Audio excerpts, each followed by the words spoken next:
Gracias por vernos. Si te gusta nuestro contenido y quieras apoyar el canal, considera unirte a Patreon. Capítulo 36. La grabación se reprodujo por tercera vez. Ni la negociación, ni la parte en la que el mecánico Saiyajin pidió que lo consideraran digno de atención, lo cual ya era bastante audaz. Freezer había asimilado esa parte. La había catalogado como una muestra de arrogancia útil y había seguido adelante. A lo que volvía una y otra vez era a pedir a Whis. Lo escuchó de nuevo. No era la clase de valentía ostentosa que los Saiyajin solían exhibir para impresionar a alguien de mayor rango. Era un argumento lógico. Expuesto con calma. En el momento justo. Construido a partir de una lectura precisa del ambiente, una lectura que solo alguien que hubiera estado observando con mucha atención durante mucho tiempo podría haber realizado. Frieza dejó el dispositivo de reproducción. Observó el techo de sus aposentos privados. Fuera de la ventana, el planeta Vegeta giraba lentamente, rojo y sin nada de particular, la misma roca de siempre. Pensó en el historial de misiones. El índice de éxito del escuadrón desde la reestructuración. 0 bajas en 7 despliegues. Cada situación difícil resuelta de forma limpia y eficiente, sin el tipo de daños colaterales espectaculares que solían acompañar las operaciones Saiyajin. Ningún informe de insubordinación. En realidad, ningún informe de nada, lo cual, si se sabía interpretar, era en sí mismo una especie de informe. Según la experiencia de Freezer, las herramientas que funcionaban tan bien sin supervisión tendían a acabar decidiendo para qué servían. No se alarmó. Era algo demasiado insignificante como para alarmarse. Simplemente algo que había que vigilar. Pulsó el botón de llamada. Zarbón llegó en menos de un minuto, lo cual era correcto. Se quedó en el umbral con las manos entrelazadas y una expresión profesionalmente neutra. Consulta la lista de despliegues activos, dijo Frieza. En el borde exterior. ¿Hay algún problema sin resolver? Zarbón se dirigió a la consola. Sus dedos tecleando en la pantalla. Planeta Freezer 117. Célula de alta resistencia operando en las cordilleras. Firmas de energía elevadas. Freezer miró los parámetros de la misión en la pantalla. Luego miró la lista de miembros del escuadrón que estaba al lado. Asígnaselo a ellos, dijo. Zarbón hizo una pausa. ¿Debo ajustar la asignación de apoyo? ¿Dado el terreno y la elevación? No, dijo Freezer. Zarbón tomó nota de la tarea y se marchó sin preguntar nada más. Tras cerrarse la puerta, Freezer miró la pantalla por un instante. Se dedicó a otros negocios. No volvió a pensar en ello. El planeta Frieza 117 era frío, algo que nadie había mencionado en la reunión informativa. El aire de la montaña, fino y penetrante, calaba hasta los huesos a gran altitud. Los picos eran escarpados y pálidos, desprovistos de toda suavidad por un viento que, al parecer, nunca cesaba. Debajo de la cresta donde sobrevolaba, el cañón descendía en una serie de salientes rocosos, un buen escondite para una célula de la resistencia que llevaba allí el tiempo suficiente para conocer el terreno. Realicé la evaluación a través del explorador. 2 grupos. Uno en la boca del cañón, atrincherado tras una formación rocosa natural que requería flanquear en lugar de atacar directamente. Otro más adentro del paso, más pequeño, probablemente un elemento de mando. Sus niveles de poder eran elevados, pero no superaban nuestras capacidades. En la sesión informativa se les había señalado como un desafío, lo que en el lenguaje de la fuerza de Freezer significaba que serían difíciles para una unidad estándar. Nosotros no éramos una unidad estándar. Ruka estaba a mi lado, con el pelo ondeando al viento, comprobando sus propias lecturas. Primero la boca del cañón, dije. Luego, atraviésalo. El pase va a ser complicado, dijo. Espacio reducido. Si tienen algo con alcance ahí, limitará nuestras posibilidades. Broly, dije. Ella me miró. Ventaja de alcance, dije. En un ataque abierto, él dispara desde lejos, nosotros aprovechamos la distracción. Ella volvió a mirar su rastreador. Eso funciona. Una pausa. Si él se mantiene sereno. Lo hará. Ella no discutió. Ya lo había visto mantener la compostura suficientes veces como para que discutir hubiera sido un mero hecho de discutir, y ella no hacía las cosas por hacerlas. Nappa aterrizó en la cresta junto a nosotros con la fuerza de un hombre que jamás se había planteado un aterrizaje silencioso. Observó el cañón. Analizó la situación táctica durante unos 3 segundos, lo que para Nappa constituía un análisis exhaustivo. Voy a llevar a Zuto y a Toma por la cara oeste, dijo. ¿La cara oeste es? Más diversión, dijo Nappa, y despegó. Zuto y Toma los siguieron sin mirar atrás. El sonido de su partida se desvaneció en el viento. Los vi marcharse. No se equivoca, dijo Ruka. La verdadera resistencia está allá arriba. Además, está dejando a 3 niños sin supervisión en una zona de guerra. Son Saiyajin, me miró de reojo. Llevas meses entrenándolos. ¿O funcionó o no? Miré hacia la base de la cresta. Los 3 estaban allí de pie. Vegeta al frente, con los brazos cruzados, ya escudriñando el cañón con la energía característica de quien tiene un plan y espera permiso para ejecutarlo, aunque en realidad no piensa pedirlo. Raditz a su lado, revisando su rastreador, dándole golpecitos en el lateral, revisándolo de nuevo. Broly, ligeramente detrás de ellos, muy quieto, observando la entrada del cañón con la concentración y paciencia de quien lee algo que los demás aún no han notado. Me dejé caer. Me miraron. Incluso Vegeta, que técnicamente se esforzaba por no mirarme cuando podía evitarlo, me miró. Escuchen, dije. No me refiero a las tácticas, sino a la situación. Si algo cambia más rápido de lo esperado, retroceden y hacen una señal. No se arriesguen a una variable desconocida por orgullo y por no pedir ayuda. Los miré a cada uno por turno, deteniéndome en Vegeta al final. El acceso a la boca del cañón tiene una cornisa en la pared izquierda. A media altura. Compruébenla antes de entrar. No me importa lo despejado que indique su rastreador, compruébenlo ustedes mismos. Nadie dijo nada. Si la cosa se pone fea, dije, llámame. Te escucharé. Los observé un momento más. Salí disparado hacia el este con Ruka a mi lado. El sonido de Cres y Ruka marchándose se desvaneció en el viento y entonces no quedó nada más que el frío, el cañón y ellos 3. Vegeta se giró inmediatamente. Boca del cañón. Yo voy primero, vosotros 2 cubrid los flancos. Cres nos dijo que revisáramos el saliente antes de lanzarnos, dijo Raditz. Vegeta lo miró. Cres no está aquí. Sé que no está aquí, dijo Raditz.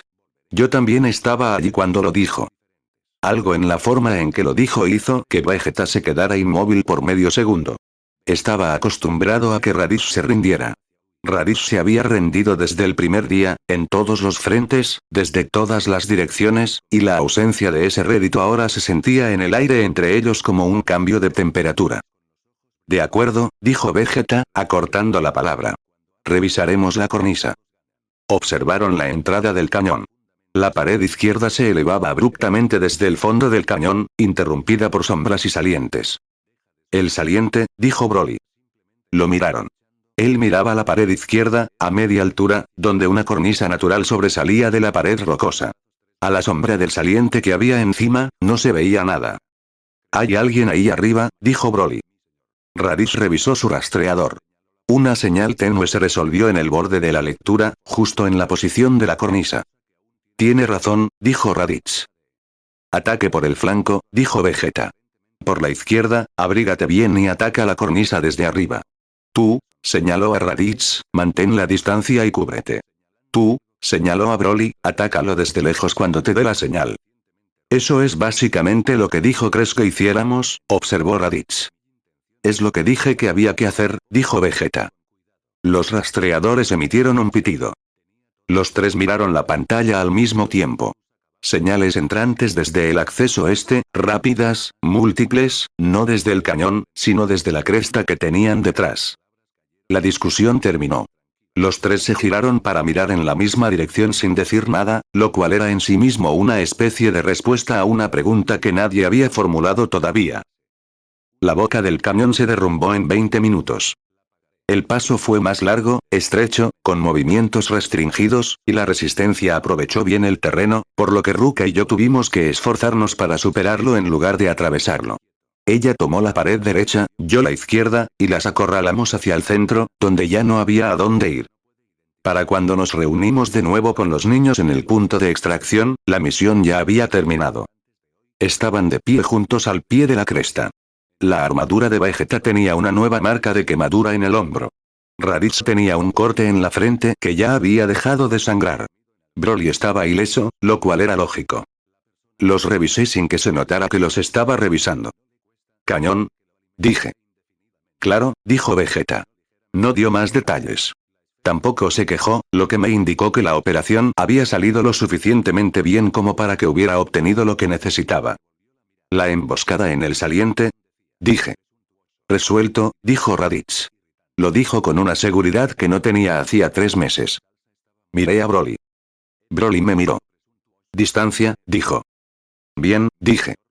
Nappa aterrizó detrás de nosotros.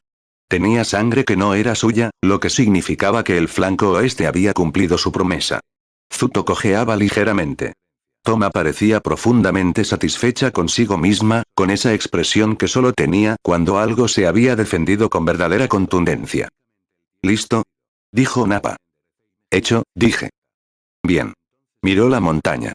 Miró a los niños. Gruñó algo que podría haber sido una señal de aprobación y que, sin duda, no iba a repetir. Vámonos. Este frío me está poniendo de los nervios. Muy lejos, en un planeta azul, un cañón se alzaba en la oscuridad de la madrugada. El desprendimiento de rocas que cubría su boca permanecía intacto. Encima, en la meseta, algo que no se había movido en 8 meses se movió. La primera respiración fue lo más profundo que el cañón había escuchado en mucho tiempo, algo que brotaba del fondo de un lugar muy profundo, abriéndose paso entre capas de hibernación como una mano que tantea la superficie. Los pájaros del nido detrás de mi oreja izquierda se lanzaron al cielo gris del amanecer en un grupo desbocado. Los que estaban sobre mis hombros se alzaron y se posaron 2 veces antes de abandonarlos por completo. Los ciervos en el fondo del cañón desaparecieron antes de que terminara la segunda respiración. El musgo de mis hombros crujió al moverse el músculo que había debajo. El señor Popo se levantó de su roca. Abrí los ojos. Oro. Aún no lo sabía. No tenía espejo ni razón para pensar que mis ojos fueran diferentes de lo que siempre habían sido. Miré primero al cielo, luego al cañón que se extendía abajo, y después a mis manos. Enormes. Con garras. Cubiertas de manchas de musgo verde con la textura de algo que había crecido sin ser molestado durante meses porque, de hecho, había crecido sin ser molestado durante meses. Me incorporé. El movimiento se sentía como volver a aprender un idioma. Mi cuerpo recordaba la mecánica. Sentarme, cambiar el peso, activar los músculos abdominales, pero la báscula estaba equivocada. Todo se traducía a través de un marco significativamente más grande de lo que estaba acostumbrado, y la recalibración ocurría en tiempo real mientras me movía, llegando cada ajuste ligeramente después del movimiento que lo requería. La roca se desmoronó de mis hombros. El nido abandonado cayó de detrás de mi oreja y aterrizó en algún lugar de la oscuridad debajo de la meseta. Volví a cambiar. No fue violento. Fue lo más natural que había hecho en meses. Lo que quedó no tenía la misma forma que tenía antes de hibernar. Más alto. Más ancho.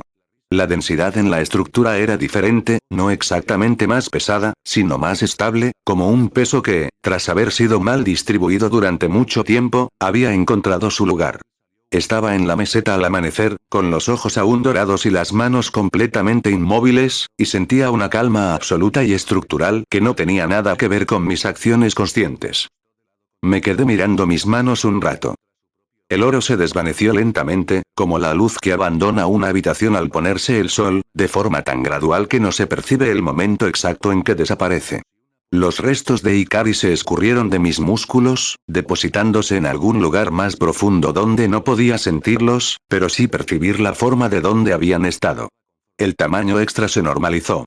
La densidad se mantuvo. Exhalé. Entonces el enlace se iluminó. Todo llegó de golpe, sin organización, simplemente el peso bruto de 8 meses de la experiencia del clon me golpeó en un único instante comprimido.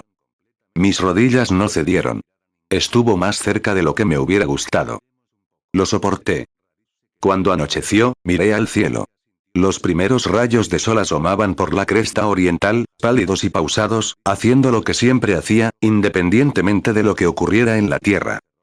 Han pasado muchas cosas últimamente, pensé. Y, casualmente, cuando yo no estaba allí. Miré al señor Popo. Estaba de pie en el sendero que se extendía debajo de la meseta, con una linterna en una mano y la cesta de Cami en la otra, mirándome con la expresión de alguien que ha estado sentado en una roca desde antes del amanecer y se siente aliviado de que aquello que observaba finalmente haya hecho algo que merezca la pena ver. Hola, dijo el señor Popo. Mi voz sonó más ronca de lo que esperaba. 8 meses sin hacer nada provocan eso. Hola. Me miré a mí mismo. Musgo en mis antebrazos. Tierra por todas partes. Los restos de lo que una vez fue una bota aún estaban sujetos a mi pie izquierdo. El cuero estaba agrietado y descolorido por la intemperie. Olía a tierra, a piel vieja y al característico aroma mineral de un camión que había sido empapado repetidamente. Necesito un baño, dije, y me muero de hambre. Cami estaba al borde de la plaza. No estaba allí parado, esperando dramáticamente. Simplemente estaba allí, como solía estar cuando observaba algo que se acercaba desde la distancia. Me miró fijamente durante un largo rato sin decir palabra, lo cual era su manera de evaluarme. 8 meses, dijo finalmente. No esperaba que durara tanto, dije. El tiempo que pasaste en el abismo de tu mente refleja lo importante que fue. Cami me miró a los ojos. El oro seguía ahí cuando cruzaste la capa de nubes. Lo vi desde aquí. Ya no está. Dejó una huella, dijo Cami. En tu postura. En cómo cruzaste la plaza hace un momento. Inclinó ligeramente la cabeza. ¿Qué era? Ikari, dije. Creo que se filtró durante la hibernación. La forma Ozaru la mantuvo el tiempo suficiente para que se estabilizara, y cuando volví a mi forma humana, vino conmigo. Miré mis manos. No lo había planeado. No, dijo Cami con el tono de alguien para quien las llegadas inesperadas eran un tema de estudio de toda la vida. Pero se asentó correctamente, que es más importante que si fue intencional o no. Se giró hacia el santuario interior. Tenemos mucho terreno que cubrir. Necesito unos días primero, dije. Se detuvo. Se dio la vuelta. Hay gente a la que necesito ver antes de reanudar, dije. Una semana como máximo. Recuperé 8 meses de recuerdos de golpe en esa meseta, y parte de lo que recuperé requiere que esté en movimiento en lugar de meditando. No estoy descartando el entrenamiento. Te digo que seré más útil aquí después de haber resuelto lo que tengo que resolver. Lo que experimentó el clon mientras estabas ausente, dijo Cami con cautela, te alarmó. No era una pregunta. Ya lo había sentido lo suficiente a través de la conexión entre nosotros como para tener una idea aproximada. Una parte de ello, dije. ¿Y el resto? Me quedé en silencio un momento. Los recuerdos aún se estaban asentando, aún encontraban su peso y lugar adecuados. Necesito asimilar el resto, dije. Lo cual también es parte de la razón por la que necesito mudarme primero. Cami me miró un momento más. Una semana, dijo. Entró. Me quedé un rato al borde del mirador. Allí arriba, el viento estaba en calma. Me lancé desde el borde. Capítulo 37. Mis ojos permanecieron abiertos incluso cuando el aire los golpeó. Caída libre. Diversión. Cuando el suelo se acercó, tomé el control y corrí hacia Rosy. Su firma era fácil de encontrar, como siempre. Meses sin moverme, y ahora esto. Ni siquiera me esforzaba y la velocidad era absurda. Recorrí casi toda la distancia en menos de un minuto, rozando el océano. El agua me rodeó con un anillo y se abrió dejando un rastro tras de mí.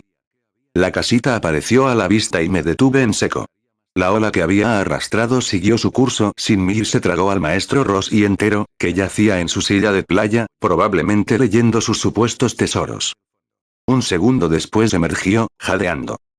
Disculpe la interrupción, maestro, dije, riendo un poco para suavizar la situación. ¿Crees, mocoso desagradecido? ¿Así saludas a tu amo después de haber desaparecido durante meses?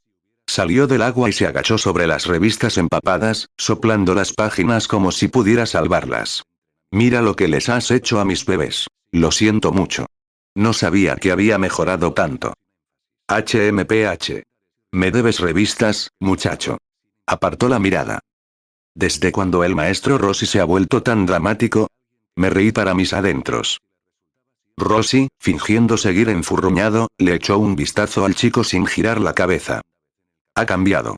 Más fuerte, sin duda. Pero más que eso, está tranquilo. Increíblemente tranquilo. Bueno, señor, me retiro. Hice una reverencia, lo justo para que pareciera sincero. ¡Qué alumno tan desalmado!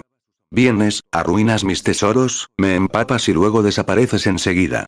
El maestro Rossi escurrió la camisa. Los jóvenes de hoy en día. La próxima vez traeré las revistas. Dobles. El doble. Lo pensó. El enfado perdió algo de fuerza. Que sea el triple y me olvidaré del agua. Triple. Entonces no tenemos ningún problema. Se recostó en la silla de cubierta, que aún goteaba, y me hizo un gesto con la mano como si estuviera despidiendo a un sirviente. Me impulsé desde la arena y seguí adelante. Unos minutos después. Caí del cielo sobre West City y aterricé frente a Capsule Corp. Me dirigí hacia el edificio. Aún recordaba el camino, aunque había pasado tanto tiempo que los detalles se habían vuelto un poco borrosos. Un robot de seguridad se acercó, me escaneó, emitió un pitido y me dejó pasar. Al parecer, todavía estoy registrado en el sistema. Levanté la mano para llamar. La puerta se abrió antes de que pudiera hacerlo. Dios mío, has vuelto. Creí que habías muerto. Tews se quedó allí, con el ceño fruncido, y de repente se relajó, sintiendo un alivio repentino. ¿Cómo pudiste pasar meses sin aparecer? Teníamos un trato. Antes que nada, lo siento. No sabía que tardaría tanto. Levanté la mano antes de que pudiera presentar la siguiente queja. Te lo explicaré, lo prometo. Pero primero necesito ver a tu padre. Hay un barco con mi nombre. No, no irás a ninguna parte hasta que me expliques. Se interpuso en mi camino. Ella no sabía que yo podría haberla superado antes de que terminara la frase. No iba a hacerlo. Moverme tan rápido tan cerca, con solo el viento la habría atravesado. Así que me quedé quieto. Versión corta. Elegí las palabras con cuidado. Quería aprender algo nuevo. Mi maestro me puso en coma para lograrlo, y tuve que salir de él por mi cuenta. La verdad es que quería ver esa nave. La cámara de gravedad en su interior, específicamente. Mi corazón de fanático necesitaba verla, y no podía esperar mucho más. Tews acabó por desistir del interrogatorio, sobre todo porque su padre apareció en el pasillo detrás de ella y perdió la ventaja de la altura. Ah. Has vuelto. El Dr. Brief tenía un cigarrillo en la comisura de los labios y un gatito dormido en el hombro, que era o bien el mismo de la última vez o uno diferente que trabajaba en el mismo turno. Me miró como miraba a casi todo, como si yo fuera un problema que ya había resuelto a medias y que le alegraba volver a ver. Empezaba a pensar que habías abandonado el proyecto. Surgió algo. Las cosas tienden a ser así. Se dio la vuelta y regresó por donde había venido, lo que interpreté como una invitación. Vamos, entonces. Ella ya terminó. Lleva así un tiempo. Lo seguí por los laboratorios. Empujó unas puertas dobles en la parte trasera y allí estaba. El barco se encontraba en el centro de la bahía, blanco, redondo y reluciente bajo las luces. Las juntas del casco estaban impecables. El tren de aterrizaje estaba perfectamente integrado. Parecía menos un objeto ensamblado y más algo que había adquirido esa forma con el tiempo. Lo creería más si me dijera que lo reconstruyó desde cero. Pensé, impresionado. El revestimiento soporta 300 veces la gravedad estándar, dijo Brief, mientras caminaba lentamente en círculo a su alrededor con orgullo. No lo recomendaría para el primer día, pero los generadores de campo lo aguantarán. Sistema de soporte vital autónomo. Recuperación de agua. El motor está integrado en el nuevo chasis. Tus antiguos esquemas te dieron el principio, yo me encargué de la ejecución. Golpeó el suelo con ceniza. 3 meses de travesía en lugar de 4. De nada. 3 meses. Pasé la mano por el casco. El núcleo gravitatorio zumbaba levemente bajo mi palma, inactivo, esperando. ¿Cómo has recortado un mes? Reelaboré el cálculo del plegado del subespacio. Lo dijo como si yo preparara té. Había 3 cosas en tu motor original que no deberían haber funcionado. Las dejé tal cual. No suelo estropear lo que no entiendo. Eso fue lo más honesto que un ingeniero podía decir, y lo respeté más que cualquier cumplido. Me froté las manos. Llevaba esperando esto desde antes de la hibernación. Ahora viene la parte divertida.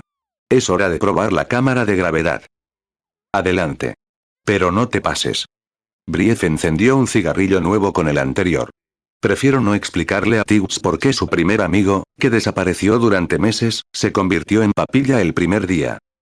El barco se abrió con un silbido y yo subí a bordo.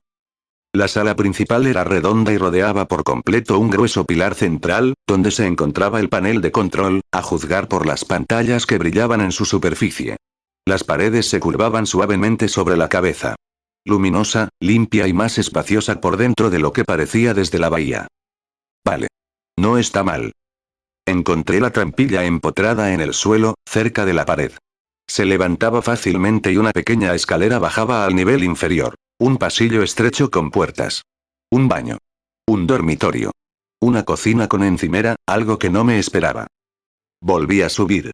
Había un televisor montado en la curva de la pared, con altavoces ocultos en los paneles a ambos lados. Supongo que puedo empezar a ser un vagabundo, solo necesito el 5. Me reí entre dientes al oír eso. El anciano lo había pensado todo. Volví al pilar del centro y deslicé el dedo por el panel hasta que encontré los controles de gravedad. Bien. Veamos qué puedes hacer. Lo puse en 10. El peso cayó y apenas lo sentí. La gravedad de casa. Había nacido aquí. 10. Claro. 20. Un poco más. Mis hombros se acomodaron bajo él. Todavía fácil. 30. Ese tenía algunos dientes. No muchos. Giré el cuello y sentí que tiraba. 40. Ahora sí funcionaba. El aire se sentía denso, cada movimiento me exigía algo. Lancé unos cuantos puñetazos lentos solo para sentir la resistencia. De acuerdo. 50. Cayó sobre mí de golpe y planté los pies. Sí. Ahí está. Todo se volvió pesado. Sentía que las rodillas me flaqueaban, la respiración se me descontrolaba y el suelo parecía presionarme bajo los pies. Mantuve la postura y dejé que mi cuerpo se adaptara, respiración a respiración. 50. Pensaba que podía aguantar más. 100, tal vez.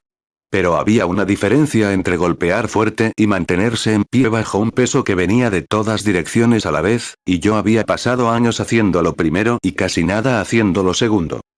Eso cambiará, dije en voz alta, más que nada para mí mismo. Dale una semana. Me acomodé en mi postura y comencé a moverme. Entonces se iluminó una pequeña pantalla en el panel central. Oye. Acabas de llegar y lo primero que haces es entrenar. Al menos ven a comer algo. Medias. Parecía decepcionada conmigo, y no se equivocaba al estarlo. Vale. Ya voy. Corté la gravedad y bajé del barco. En algún lugar del espacio, lejos de la Tierra, señor Frieza. Tengo un informe. Zarbón se arrodilló. ¿Qué ocurre, Zarbón? Espero que sean buenas noticias. A Freezer no parecía importarle demasiado. Se trata del escuadrón Saiyajin que desplegamos en el planeta Freezer 117. ¿Qué? Han pasado solo unas horas, como mucho. Una pausa. ¿Están todos muertos? No, mi señor. Todo lo contrario. Completaron la misión. La voz de Zarbón tembló. En tiempo récord. Freezer no dijo nada. El silencio se prolongó lo suficiente como para convertirse en una especie de respuesta. Oh. Cuando finalmente habló, no parecía enojado. Todavía no. Los envié allí para darle una lección a ese monito listo. Y lo superó como si nada. Se levantó de la silla. Un movimiento telequinético hizo que la silla se plegara sobre sí misma con un chirrido de metal que se doblaba. Zarbón no se movió. No respiró, si pudo evitarlo. ¿Crees? Ese era su nombre, ¿verdad? Sí, mi señor. Freezer miró las estrellas. Una raza de monos es una cosa. Un mono que piensa es otra. La idea quedó fría y clara. Si dejas a uno así entre ellos el tiempo suficiente, toda la manada empieza a tener ideas. Planeta Vegeta. El escuadrón regresó del planeta Frieza 117 hace 2 días. La misión fue un éxito. Sin bajas. Estaba sola en la sala de entrenamiento. Extendí la mano hacia la pared del fondo y empujé. No con ki, no exactamente. Intentaba sentir el espacio entre mi mano y la pared, tal como Whis me lo había enseñado. ¿Es el espacio el que se resiste a mí, o soy yo quien crea la resistencia? Esa era la pregunta que me había dejado. El espacio tenía textura. Cedía ante ciertos tipos de presión y se resistía a otros. Cada técnica que ejecutaba, cada paso que daba, era como empujar contra él en lugar de atravesarlo. Volví a empujar. Se sentía como una pared. Se sentía exactamente como lo que era. Aire vacío y una pared de piedra detrás, ambas perfectamente ordinarias, ninguna de las cuales cedía ante nada. Bajé la mano. 2 meses así. Podía sentir el límite, el lugar donde se suponía que estaba la respuesta. No podía cruzarlo. Whis me había dicho que no esperara sentirlo con claridad por un tiempo, y yo empezaba a comprender que su tiempo y el mío tenían duraciones diferentes. Reajusté mi postura y lo intenté de nuevo. Nada. De acuerdo. O llegaría o no. Le dedicaría las horas necesarias de cualquier manera. Estaba a punto de empezar de nuevo cuando el dispositivo de datos que estaba sobre la mesa emitió un pitido. Me acerqué y lo recogí. Nueva orden de despliegue. Directamente del mando de fuerzas. Lo leí 2 veces. Llevábamos 2 días de vuelta. 2 días. No se desplegaba un escuadrón tan rápido a menos que algo estuviera en llamas, y en la reunión informativa no se mencionaba nada al respecto. Solo otra misión. Borde exterior.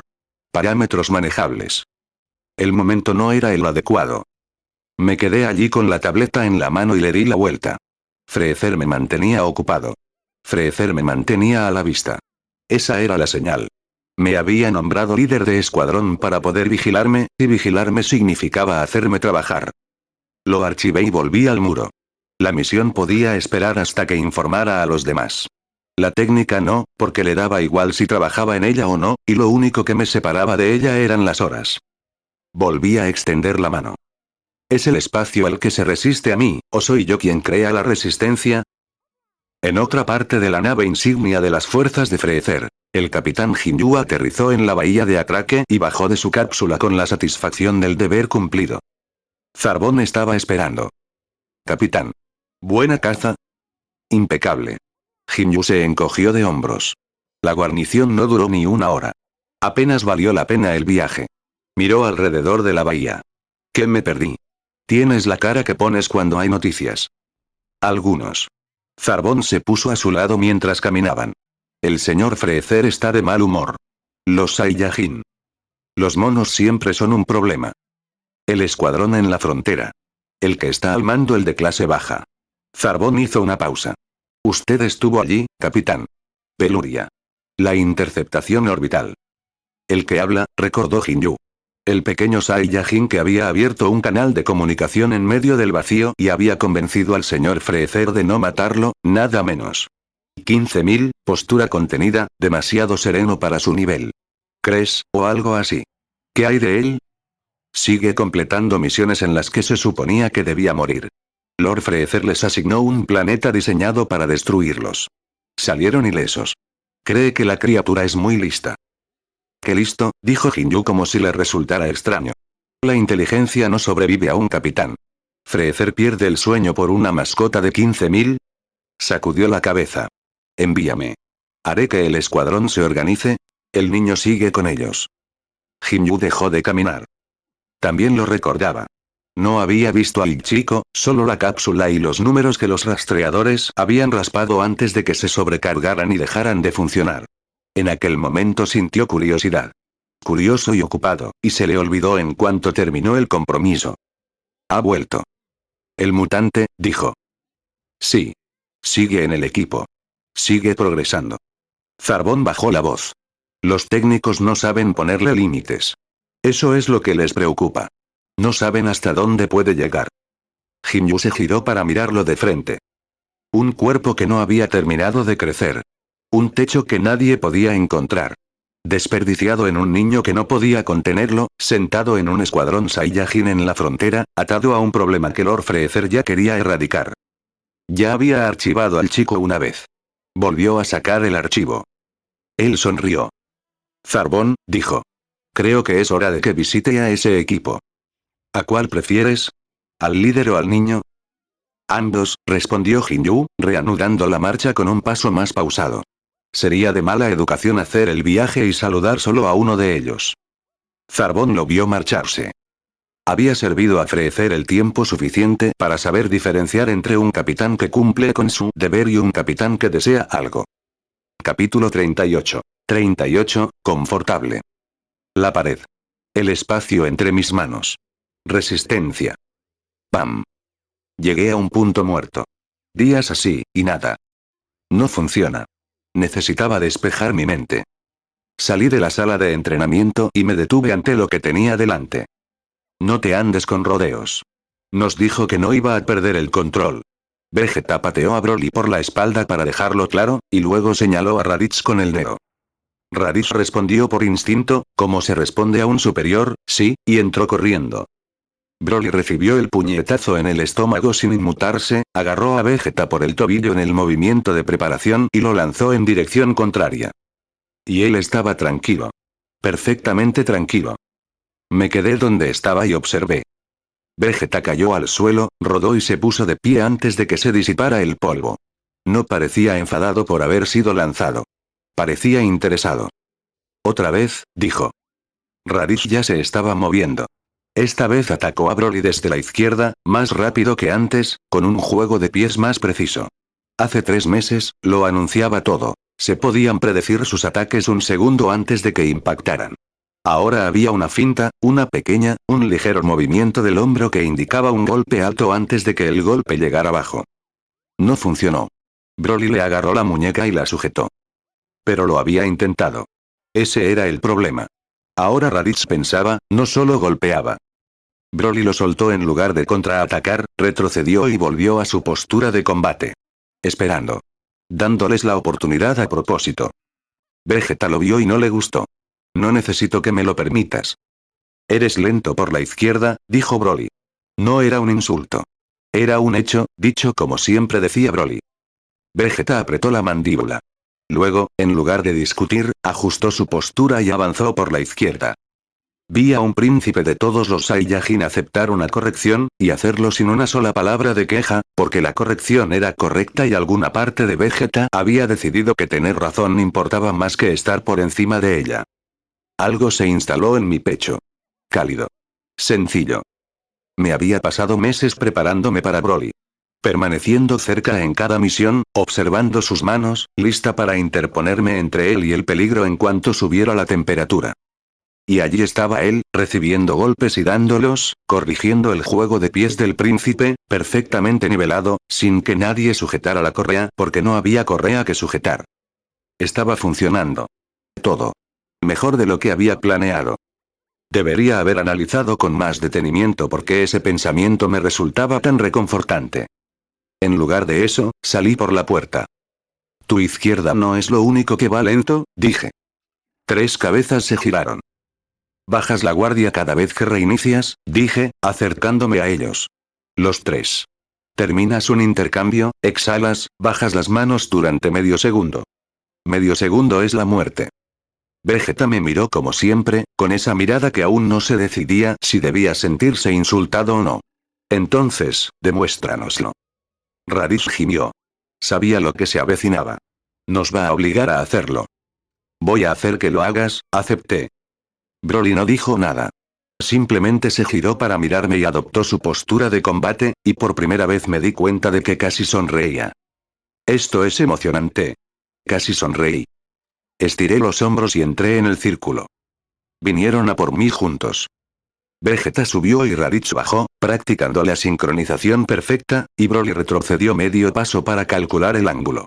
Dejé que Vegeta lanzara su primer golpe, lo esquivé por un palmo y sentí su ráfaga de viento rozar mi oído. El barrido de Raditz llegó a mis tobillos un instante después. Lo esquivé, atrapé su brazo y usé el tirón para convertirlo en el blanco del siguiente ataque de Vegeta. Chocaron. No fue fuerte, Vegeta se detuvo a tiempo, pero rompió su ritmo, y un ritmo roto era justo lo que necesitaba. Le di un golpecito a Raditz en el torso, con la palma abierta, lo suficiente como para doblarlo. Cayó de rodillas, jadeando. 1, dije.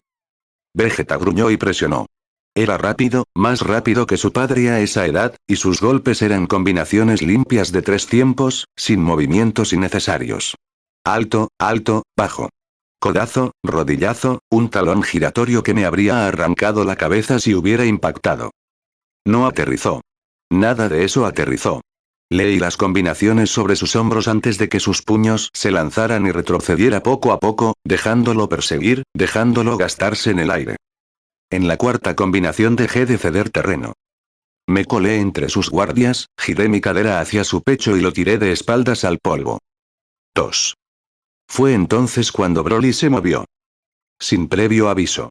Sin dar explicaciones. Un momento estaba analizando la pelea desde la periferia y al siguiente estaba dentro, más cerca de lo que debería a esa velocidad, y su puño ya se dirigía hacia mi mandíbula. Levanté el antebrazo. El impacto me llegó hasta los talones. Lo había bloqueado por completo y aún así me conmovía. En lugar de resistir la fuerza, me dejé llevar por ella un cuarto de vuelta y volví con un golpe a sus costillas. Lo aguantó. Ni se inmutó. Su contraataque ya venía, un gancho corto, sin preparación, el tipo de golpe que solo se lanza cuando uno deja de pensar en lanzarlo. Me dio en la mejilla. No con toda su fuerza. Lo ejecutó en el último instante, tal como les había enseñado a los tres a ejecutar un golpe de palo. Pero impactó de lleno, y mi cabeza giró con el golpe, y por medio segundo hubo 2 soles en el cielo en lugar de 1. Reinicié. Manos arriba. Probé el cobre. Broly estaba frente a mí, tranquilo, sereno, esperando. Sin regodearse. Simplemente presente, con esa mirada completamente animal que lo caracterizaba, observando para ver qué haría yo con lo que acababa de mostrarme. Bien, dije. Lo decía en serio. Me había dado un golpe limpio, controlado, sin rastro de ira. Hace un año, ese puñetazo habría venido acompañado de un grito y con la fuerza suficiente para arrasar una manzana entera. Cambié mi peso para darle la respuesta real. Vaya, mira tú por dónde. La voz provenía de la entrada del vestíbulo. Lo supe antes de girarme. Nappa. Brazos cruzados, apoyado en el marco de la puerta como si fuera el dueño del lugar. Zuto un paso detrás de él, y Toma junto a Zuto con una ceja ya arqueada. El jefe de escuadrón, dijo Nappa, dejando que un mocoso le dé un golpe en la cara. Sonrió mostrando todos sus dientes. Debe de estar envejeciendo. Nappa se impulsó desde el marco de la puerta y entró, seguido por Zuto y Toma. No me interrumpas, dijo Nappa. Es instructivo. Ver cómo un solo hombre, sin siquiera sudar, domina a 3 jugadores de élite. 2 golpes limpios, dijo Broly, sin dirigirse a nadie en particular. Nappa lo miró. ¿Qué? Aterricé 2. La cabeza de Vegeta se giró lentamente hacia Broly con una expresión que sugería que ese hecho no iba a quedar impune más adelante. Nappa resopló. Los examinó a los 3. Raditz seguía encorvado y respirando con dificultad, sudando profusamente, y algo cambió en su rostro al mirar a los 2 que estaban a su espalda. ¿Lo ven ustedes 2? Dijo, señalando a Raditz con la barbilla. Ese. El que tenía la peor puntuación de los 3 mocosos cuando nos los asignaron. No podía mantener una postura hace 6 meses. Lo dejó reposar. Mírenlo ahora. Los superará a los 2 en menos de un año si siguen así. Zuto apretó la mandíbula. No me voy a relajar. Tú tampoco estás presionando, dijo Nappa. Hay una distancia. Se está reduciendo. No es que esté disminuyendo la velocidad por cortesía. Es un niño, dijo Zuto. Se supone que debe escalar. Nosotros ya hemos escalado. Subí y me detuve, dijo Toma. Zuto la miró. Se encogió de hombros, con los brazos cruzados. No se equivoca. Llegamos a un nivel con el que nos sentíamos cómodos y nos hemos mantenido en él. Los mocosos no se han sentado en ningún sitio. Todavía no saben cómo. Asintió Acres sin mirarlo. Y el que nos dirige no se sienta en ningún sitio por principio. Somos los únicos 2 de este escuadrón que decidimos que ya habíamos terminado. No he decidido que haya terminado, murmuró Zuto. Entonces demuéstralo en la próxima misión, dijo Toma. Me vendría bien la compañía en el frente. No fue un golpe bajo. Esa era la particularidad de Toma. Decía la verdad sin rodeos, sin gancho, lo que de alguna manera hacía que sus palabras impactaran con más fuerza que cualquier cosa que Nappa pudiera lanzar. Zuto no respondió. Pero algo en su postura cambió. Lo dejé fluir. Era una buena conversación y se desarrollaba por sí sola, sin mí, que era precisamente la intención. Entonces dejé a Broly en el suelo, bloqueé su siguiente golpe en la muñeca, me acerqué y lo dejé caer limpiamente de espaldas en la tierra, con una mano aún sobre su brazo para que no se sacudiera. Cayó al suelo y miró al cielo, pensativo. Arriba, dije, y lo solté. Se levantó. Ya es suficiente por ahora. Salí del círculo y los miré a todos. A los niños, a Nappa, a los 2 veteranos. Ya que los tengo a todos, tenemos un despliegue.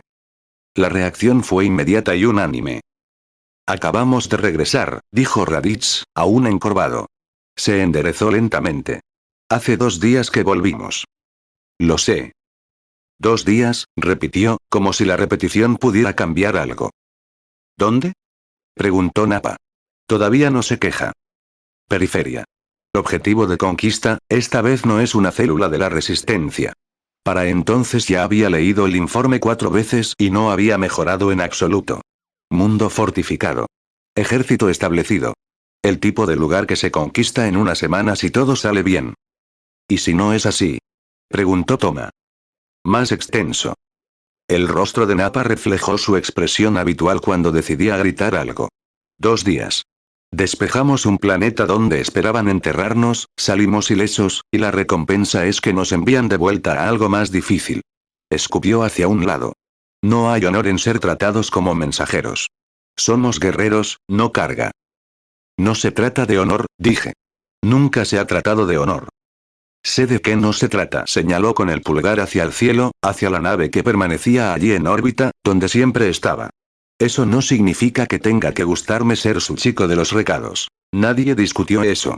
No había nada que discutir.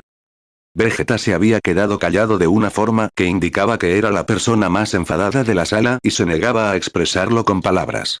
Cuando habló, lo hizo de forma cortante. Nos mantiene en movimiento para que no tengamos tiempo de convertirnos en nada. Me miró. Ya lo sabes. Sí, lo sabía. No lo dije. Que Vegeta lo dijera en voz alta ya era más revelador de lo que yo quería que anunciara. Da igual para qué sea, dije. Es una orden. Empacamos, nos vamos, volvemos. Lo de siempre. Lo de siempre, murmuró Raditz. Empiezo a odiar esas palabras. La reunión informativa es en 2 horas. Equipo completo. Zuto, levantó la vista, estás conmigo en el análisis de la zona de aterrizaje. El terreno es complicado y quiero una segunda opinión sobre el aterrizaje. No era un castigo ni una cortesía. Zuto sostuvo mi mirada por un segundo. Luego asintió. De acuerdo. Fue algo insignificante. Pero Toma lo notó, y la comisura de sus labios se movió ligeramente, y no dijo nada. Los murmullos continuaron mientras se organizaban. Dejé que me invadiera. Fue entonces cuando la sentí. Ruka estaba apoyada en la entrada del vestíbulo. Inclinó la cabeza hacia el pasillo que tenía detrás. Afuera. Que no dure más de 2 horas, les dije al equipo. Ninguno me escuchaba. Nappa seguía buscando mensajeros. Los dejé solos y caminé hacia ella. Ella empezó a caminar. Yo la seguí sin dudarlo. Terminamos detrás del cuartel, donde las estructuras cortaban el viento y no había nada alrededor salvo el zumbido sordo del recinto y la oscuridad que lo envolvía. Aquí no había antenas. No había oídos. He oído que nos van a reubicar. Se detuvo y se giró. Es por eso, ¿verdad? Beerus. Es bastante obvio, dije. Pero no importa. Que siga enviándolos. Me encogí de hombros. Nada que no podamos solucionar. Seguro. Me lo permiten, de vez en cuando. Me observó un instante y luego lo dejó pasar. Lo que fuera que trajera consigo, lo dejó en el suelo. Bueno, me tienes. Apoyó un hombro contra la pared, acortando la distancia entre nosotras a la mitad. Así que no vamos a morir en alguna roca perdida en medio de la nada. No lo permitiré. Qué fiable, dije. Es un cambio radical comparado con la chica que solía tirarme dentro de cajas para probar la armadura. Eso fue una vez. 3 veces. Y también aquella vez en Meat. Te paraste frente a mí y gritaste hasta que reaccioné. Se quedó inmóvil. Eso no fue. Fue una imprudencia. Eficaz. Pero imprudente. Para. Antes de que terminara la palabra, levantó la mano y me tapó la boca con fuerza.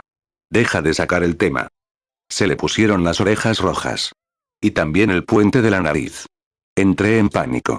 Funcionó. No tenemos que seguir hablando de ello. Estaba nerviosa. Ruka. Qué mona, dije. La palabra salió amortiguada contra su palma. No había decidido decirlo. Simplemente se me escapó. Su mano cayó. ¿Qué? Nada. No. ¿Qué dijiste? Me miraba con el rostro enrojecido y, por una vez, con la guardia baja. No se controlaba. No actuaba como un soldado. Simplemente la habían pillado. Estaba expuesta. Acorté la distancia y la besé. Se quedó paralizada, medio segundo de pura sorpresa, rígida. Luego dejó de hacerlo. Contuvo la respiración, su mano encontró la parte delantera de mi armadura y se aferró a ella, tirando en lugar de empujar, y dejó de sorprenderse y comenzó a besarme. Sentí su otra mano subir hasta mi cuello, sus dedos fríos contra el calor de la zona. Tenía un ligero sabor metálico, ese que desprendíamos todos después del entrenamiento, y debajo de eso, algo que era solo suyo. No fue suave. Su agarre sobre mi armadura se intensificó.